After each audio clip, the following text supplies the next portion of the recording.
Chapter 47 सांस्कृतिक अहिंसा। सन 1949 में घटित एक घटना है। एक बार सुशिक्षित भारतीय महिला को अपनी योग्यता के मुताबिक पोस्ट नहीं मिल रही थी। कारण यह था, वह उच्च पोस्ट मात्र पुरुषों के लिए रिजर्व्ड थी। प्रत्युत उसने तत्कालीन प्रधानमंत्री को पत्र लिखा।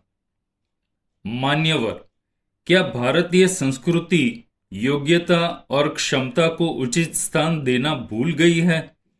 क्या स्त्री को अभी भी उतना ही अबला एवं कमजोर माना जा रहा है? क्यों उसके सम्मान को नजरअंदाज किया जा रहा है? क्या महिला होने की यह सजा है जो उसे सदा सेकेंड क्लास ट्रीटमेंट मिले? मेरी करबद्ध विनती है, आप इस सांस्कृतिक हिंसा पर गौर फरमाएं एवं सांस्कृतिक अहिंसा की सुरक्षा करें। साइलेंट मैसेज यह है, सांस्कृतिक अहिंसा महामूल्यवान है, गरिमामय है। इसी से भारतीय संस्कृति सदा सुरक्षित एवं निरापद रहती है। सांस्कृतिक हिंसा में मुख्यतः धर्म संबंधी विचारधारा शामिल है। इसलिए हिंसा के प्रकारों में एक सांस्कृतिक हिंसा भी है। इसे भाषा, कला, धर्म और विचारधारा संबंधी हिंसा के अंतर्गत रखा है।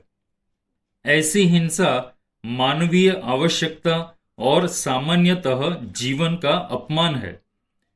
एक बात तय है, सांस्कृतिक हिंसा में अत्यंत धीमी गति से परिवर्तन होता है।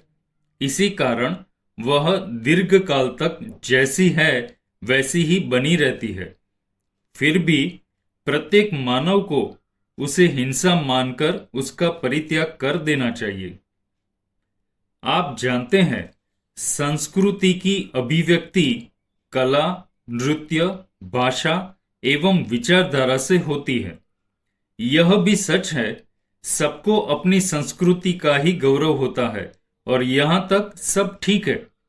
मगर अपनी संस्कृति का गर्व हो जाए तो सांस्कृतिक हिंसा होना स्वाभाविक है। इसलिए प्रत्येक संस्कृति का आदर करो, उसे हीन भाव या दुर्भाव से मत देखो।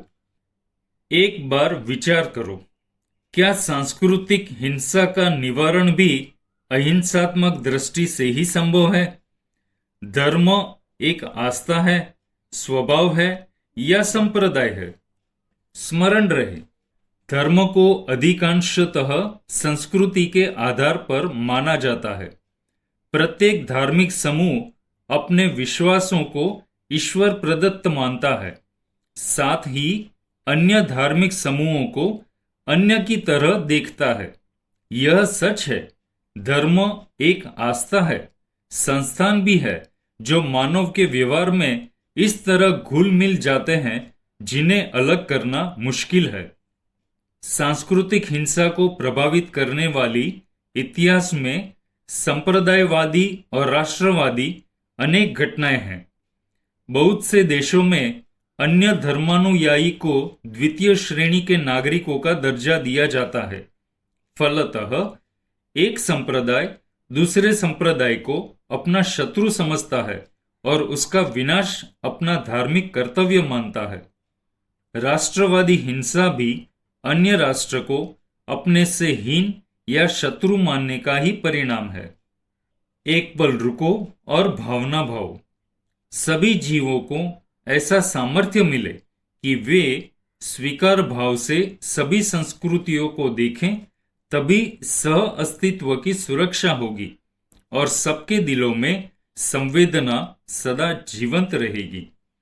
स्मरण रहे, भाषा के आधार पर भी हिंसा उभर कर आती है। भाषा का सौंदर्य हमारी मानसिकता से संबद्ध होने से वहां प्रत्यक्ष हिंसा की संभावना है।